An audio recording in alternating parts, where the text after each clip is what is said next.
जय गुरु जी, शुक्राना गुरु जी, संगत जी। आज का सत्संग आप अंत तक सुनिएगा, आपको बहुत अच्छे आंसर्स मिलेंगे। सो जय गुरु जी, शुक्राना गुरु जी। जून 2010। मैं बचपन से सुनता आया था कि जीवन में एक गुरु का होना बहुत आवश्यक है और ये मुझे हमेशा सोचने पर मजबूर कर देता, मेरा गुरु कैसा होगा, मैं उन्हें पहचानूंगा कैसे। मुझे इन सवालों का जवाब गुरुजी के यहाँ पहुँचकर मिला। मेरे प्रतिपालक डॉक्टर डावर, जिनके अधीन मैं डॉक्टरेट कर रहा था और जिनके साथ मैं काम कर चुका था, मुझे गुरुजी के पास लेकर गए। वह मुझे और मेरे 2 सहकर्मियों को जुलाई 2007 में छोटे मंदिर ले गए। मेरे पहले दर्शन बहुत सुहावने थे। मैंने शब्द के साथ चाय प्रसाद और लंगर का आनंद उठाया। मुझे बाद में इस बात का एहसास हुआ कि वह गुरुजी थे, हमारे तारक, जिन्होंने हमें अपने पास बुलाया था, हमें वो खुशियाँ प्रदान करने के लिए जिनकी हमें इतनी चाह थी।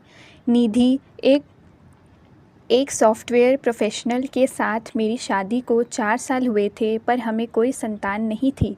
शादी के 1 साल बाद हमने चिकित्सकों की सलाह ली थी। 2005 में हमें पता चला कि निधि को एंडोमेट्रियोसिस थी और फिर उसका ऑपरेशन हुआ, पर उसे कोई लाभ नहीं हुआ। अल्ट्रासाउंड से पता चला कि उसे ये परेशानी दोबारा हो गई थी।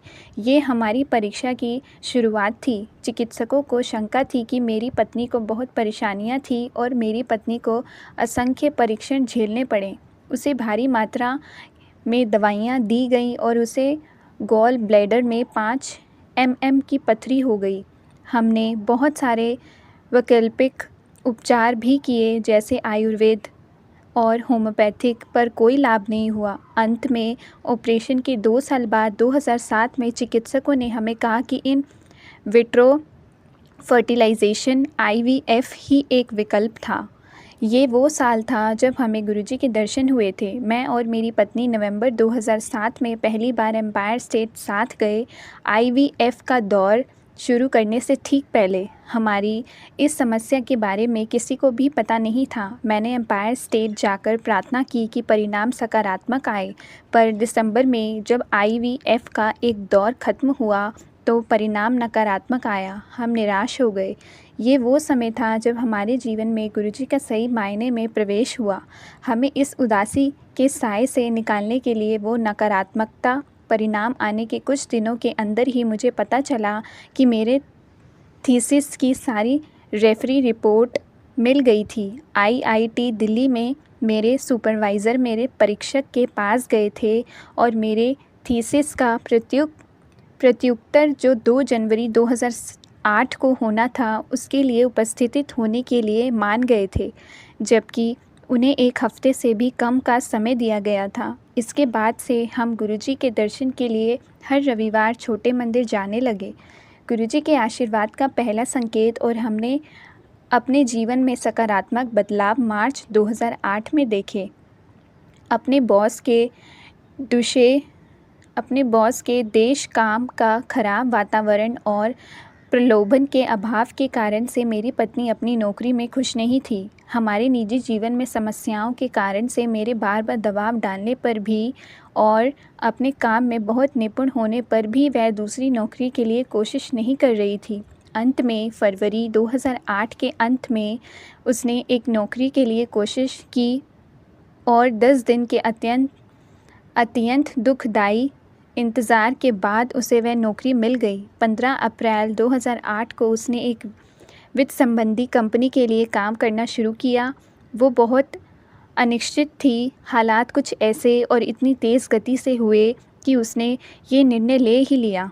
गुरुजी ने उसके लिए जो जगह चुनी वह उसे पसंद आई। अब उसे कोई परेशानी नहीं थी। वहाँ के काम का वातावरण तनाव मुक्त था और उसका वेतन दुगना हो गया। हमारे निसंतान होने के फलस्वरूप गुरुजी ने हमें होम्योपैथिक डॉक्टर के पास वापस निर्देशित किया और मेरी पत्नी को प्रसाद भी दिया। मई 2008 में जो महासमाधि दिवस का आयोजन हुआ, हम उसमें नहीं जा पाए। एक भक्त श्री सिंगला मेरी पत्नी के लिए थोड़ा लस्सी प्रसाद लेकर आए। अगले अल्ट्रासाउंड में एंडोमेट्रियोसिस और पित्त पथरी पूरी तरह से हट गए थे। यहाँ तक कि जब हमने चिकित्सकों चिकित्सक को पित्त पथरी के बारे में बताया तो उसने अपने दिए हुए पर्चे कई बार देखे और बोला कि पथरी के लिए तो उसने कभी दवाई लिखी ही नहीं थी और फिर भी पथरी गायब हो गई थी। फिर भी फर्टिलाइजेशन को लेकर कोई ठोस परिणाम मिलने से अभी हम बहुत दूर थे। ये सोचकर कि संभवतः थायराइड की समस्या भी हो सकती थी, हम एक और चिकित्सक के पास गए, लेकिन समस्या ऑस्टियोमालिस हड्डियां का नर्म पड़ जाना की निकली, जो कैल्शियम की कमी और पैराथायराइड की मात्रा अधिक होने से संबंधित है। मैं बहुत परेशान हो गया, लेकिन निधि का गुरुजी में विश्वास पक्का था। गुरुजी ने हमारी प्रार्थना का जवाब दिया और एक बहुत अच्छे चिकित्सक के पास निर्देश किया। कैल्शियम और कैल्शियम की नियमित खुराक से 3 महीने में इस समस्या का उपचार हो गया। इसके बाद कई संदेशों और बड़े मंदिर में अपनी गद्दी पर दर्शन देकर नवंबर 2008 में गुरुजी ने हमें विशेष उपचारों की तरफ निर्देशित किया। साथ ही हमने एक्यूपंक्चर भी कराया। फरवरी 2009 में निधि गर्भवती हुई। गुरुजी ने हमें जो सौगात बख्शी उसके लिए मैं अपना आभार शब्दों में व्यक्त नहीं कर सकता।